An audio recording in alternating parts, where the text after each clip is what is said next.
In late 402 AD, the 66-year-old monk Fa Xian and his two colleagues continued their journey to Nagarahara, which is now Jalalabad in Afghanistan.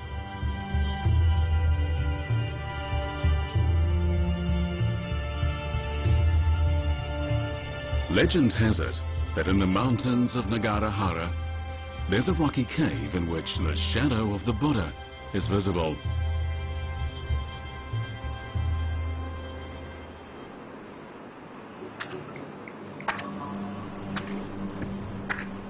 However, few people visited it since it was rather remote. Fa Xian made the trek to the cave to see the shadow of the Buddha. In the solitude of the cave, Fa Xian was overcome emotionally by his devout belief in Buddhism.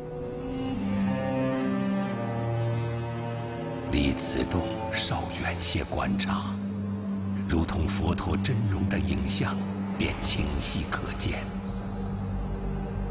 佛陀金色的像十分鲜明而熠熠发光，感觉佛陀好像真的是在那里。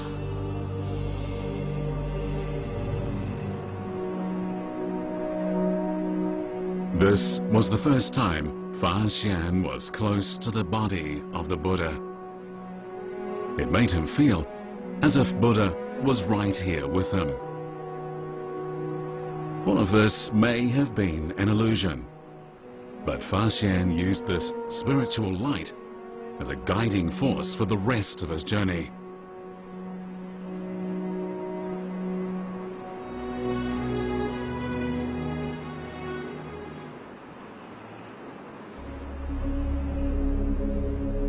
In March of the year 403 AD, Fa Xian and his two colleagues left Nagarahara and progressed southwestward into India. They would cross their second snow-capped mountain range, the Safed Ko Mountains, south of today's Jalalabad. Back then, it was known as the Tiny Peak. But to their surprise, it would be here that they would suffer the most serious setback since beginning their journey.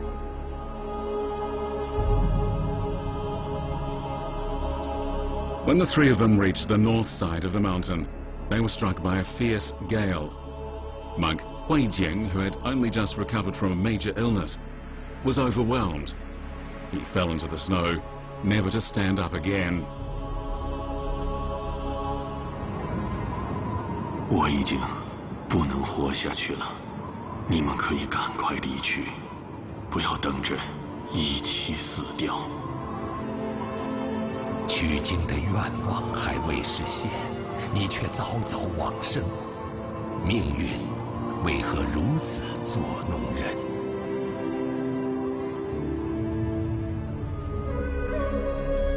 Fa Xian was determined, and he remained indifferent to the outside world. This was the first time that he was so overcome with emotion. Fa Xian was a devout Buddhist. He deeply respected the ties of friendship.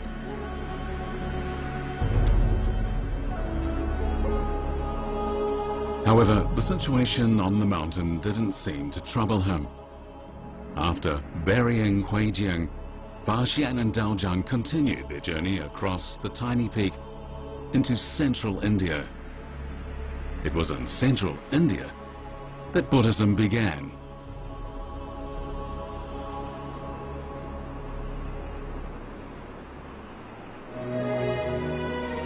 If during his visit to North India he was offered a window into the Buddhist world, then in Central India he managed to open that window. Fa Xian soaked up all he could like the parched earth after a thunderstorm. At the time, he refrained from being a pilgrim. Instead, he spent his time more as a traveler observing Indian Buddhist customs.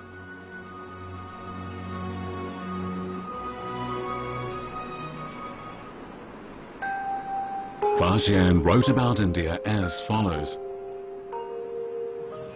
这里气候温和，寒热适中，没有霜雪，人民殷富快乐，没有户籍和官法，他们的人身也是自由的，想耕种就耕种，想离去就离去。According to Fa Xian, this place was paradise.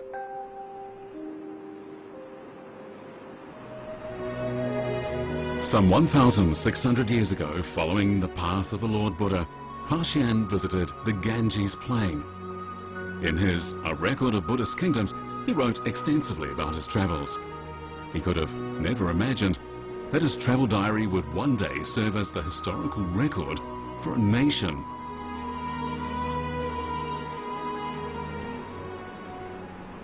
Ancient Indians created a splendid civilization, but the emphasis on the spirit led to an indifference to real life, and as a result, they failed to keep a written history. The travel diaries of Fa Xian, Xuanzang, and other foreign visitors became some of the only snapshots of life during this time. In 1987, in his letter to Professor Ji Xianlin of Peking University, the Indian historian M. Attar Ali wrote, "Had it not been for the works of Fa Xian and other top monks, this important part of Indian history would have been lost." Fa Xian's A Record of Buddhist Kingdoms shed a light on this special period of Indian history.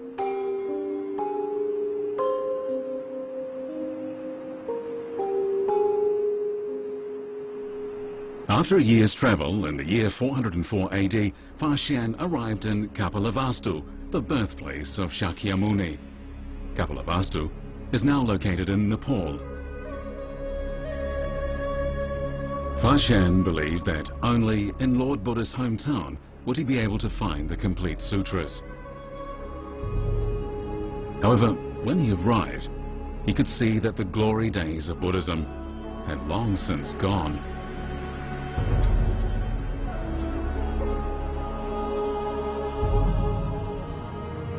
城中一片荒芜，只剩下民户数十家。既有被当地人奉为圣物的白象在旷野里游荡，又有狮子在道路上横冲直撞。佛法在佛祖的家乡也已凋零。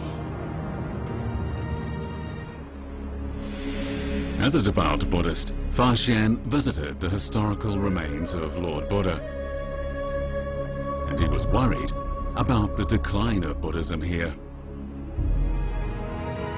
如果在佛祖的故乡都不能找到所要的律藏，那么我还应该上哪里去寻找？ This was the second time that Fa Xian had shed tears on his westward journey. This time, he sobbed for the sake of Lord Buddha and Buddhism in general.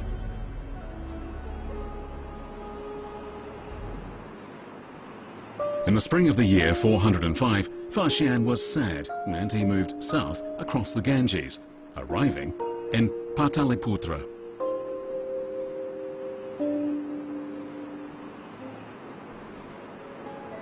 Pataliputra was the most magnificent city in India. People here seemed to prosper. The downtrodden, lonely and sick were provided for and taken good care of. The local population believed in Buddhism, and both Mahayana and Hinayana Buddhism thrived here. In Pataliputra, the most famous Mahayana scholar was Radhasvamin. Radhasvamin lived at the Mahayana temple just outside the city. Top monks from all directions frequented this temple to learn Buddhism. Radhasvamin was well versed in Buddhism and he even lectured on it. The Buddhists in Magadha worshipped his knowledge and wisdom. Fa Xian visited the Mahayana temple in Pataliputra. With the help of Radhasvamin, he fulfilled his wish of collecting the complete Buddhist Sutras.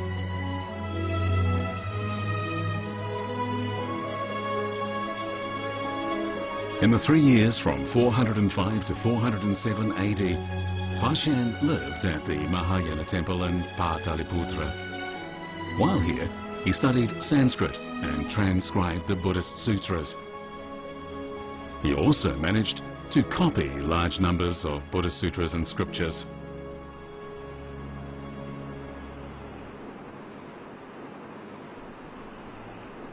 In 5th century India, papermaking and printing had not yet been invented, so scriptures were written on palm leaves. This is why they're known as palm leaf scriptures. The palm leaf scriptures available now show that they were carved with fine iron pens directly onto the leaves. Copying scriptures like this, however, was challenging and time-consuming work.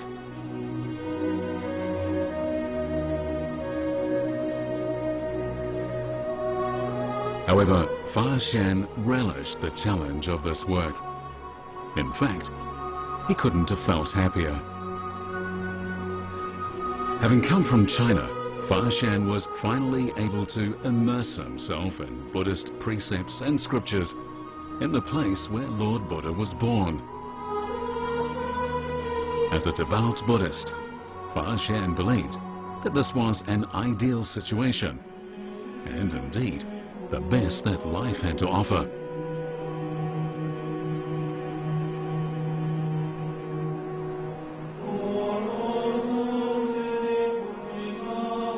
As time passed, Fa Xian acquired a deeper understanding of Buddhism and had managed to copy all of the Buddhist precepts and scriptures that were available.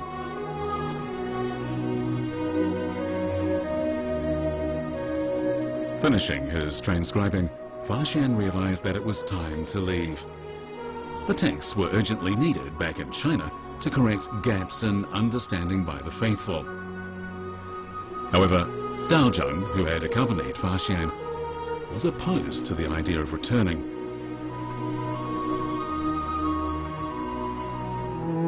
"中途众僧戒律残缺不全，此地沙门戒法严整，唯以庄严可观。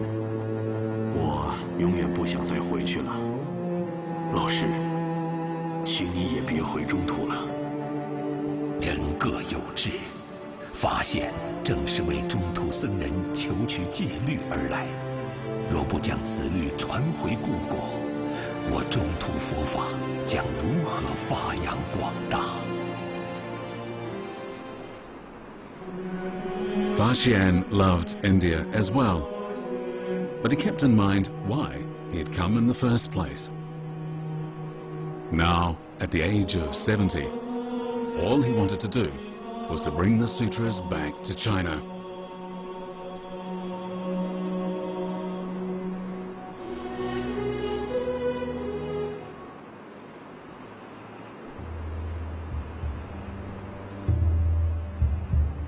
Fa Xian realized that it would be too dangerous to return to China via the perilous route they had taken to get to India.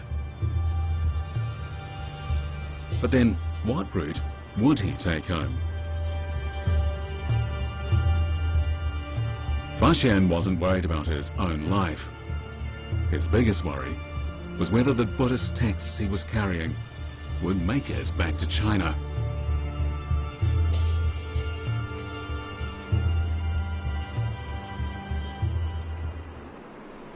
It was at this time that a merchant from the western regions who happened to be passing by mentions that in a remote southern port, ships departed regularly for China. This news raised Fa Xian's spirits. He decided to head in the direction of the port, collecting more texts along the way.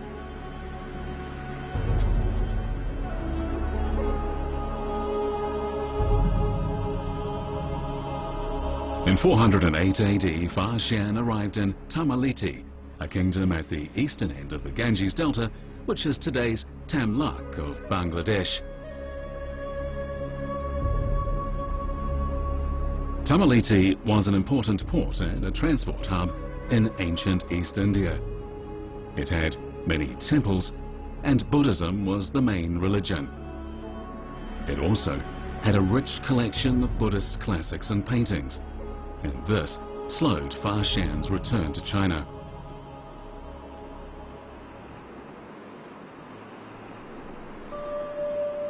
Xian longed to learn more about Buddhism, and so he stayed in Tamaliti for exactly 2 years. Here, he spent his time transcribing Buddhist scriptures and copying Buddhist paintings.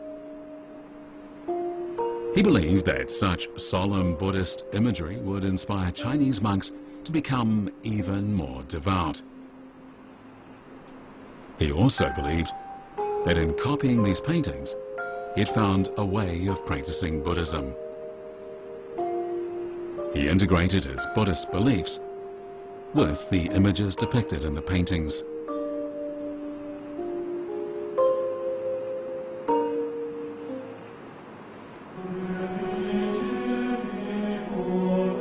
In late 409 AD, having learned how to create Buddhist paintings, Xian took a merchant ship in Tamaliti and moved southwestward to the area of today's Sri Lanka.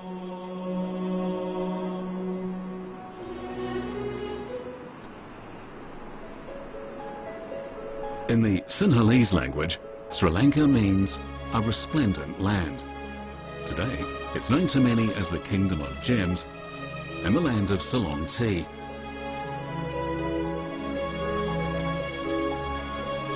Legend has it that the founder of Sri Lanka was a descendant of lions. He and his subjects called themselves Sinhalese, and their country the Sinhala, meaning the state of the lion.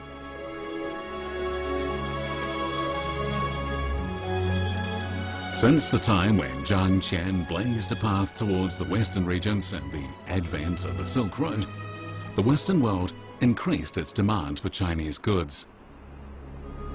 However, the Silk Road wasn't viable for large-scale transport, and it was awash in banditry.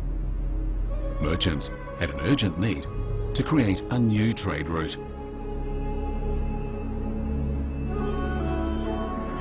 After centuries of exploration by both Eastern and Western merchants, the maritime Silk Road was eventually created. This was the first time in history that the East and West were connected via an oceanic trade route. Sri Lanka was an important transit point for goods being ferried in either direction.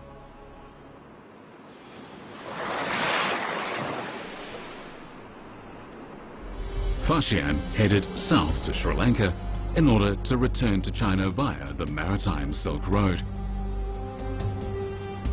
However, according to a record of Buddhist Kingdoms, he ended up staying here for 2 years. Why did he stay on this island for so long?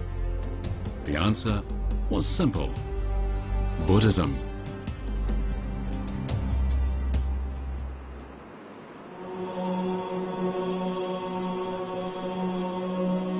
Buddhism was introduced to Sri Lanka during India's Maurya dynasty in the 2nd century BC. And thanks to the support of the rulers, Buddhism thrived in Sri Lanka. Many believed that Sri Lanka was where a complete set of the Buddhist Sutras had been preserved. After all, Sri Lanka was known to be a devoutly Buddhist island.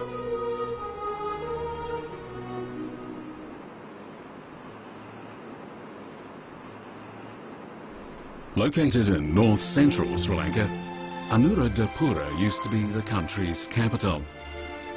It was first built in the 5th century BC, and it was the capital of the Sinhalese dynasty for 1,300 years, from the 3rd century BC to the 10th century AD. When Xian arrived, the dynasty was in its prime. This massive Bodhi tree is located in Anuradhapura. It was believed to have been a cutting from the Bodhi tree where the Lord Buddha developed Buddhism. Regarding the tree, Xian had this to say: 狮子国国王派使者到魔界提国，迎取来菩提树的枝条，并且将枝条种在佛殿旁边。现在的菩提树已经有20多丈高，信徒们对它敬信仰慕，不敢有任何懈怠之心。1,600 years ago, Xian stood here admiring this tree, overcome with emotion. He had begun his westward journey 14 years earlier for the sake of Buddhism, which began under the parent plant of this tree. He longed for the teachings of the Lord Buddha, and he hoped his way forward would become clearer.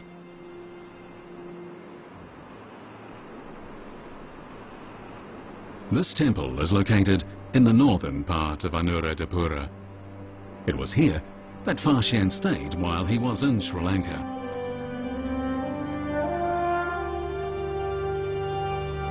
According to his records, Abhayagiri Vihara was a magnificent place. No less than 5,000 monks and nuns practiced Buddhism here. Well-produced statues of Buddha were placed in orderly shrines, and pilgrims streamed here every day. This was the center of Sri Lankan Buddhism. Xian was deeply moved by the devout atmosphere here. But what impressed him most was that many rare Buddhist texts were discovered in the monastery. These classics included many that were unknown at the time to China.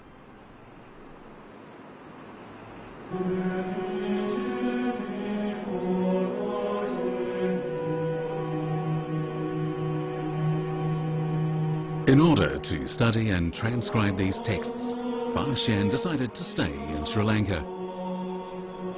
By this point, he was already 72, but he began to study and copy the texts day and night. He prayed for the time and energy he needed to transcribe these words imparted by Lord Buddha, as well as for their safe passage to China.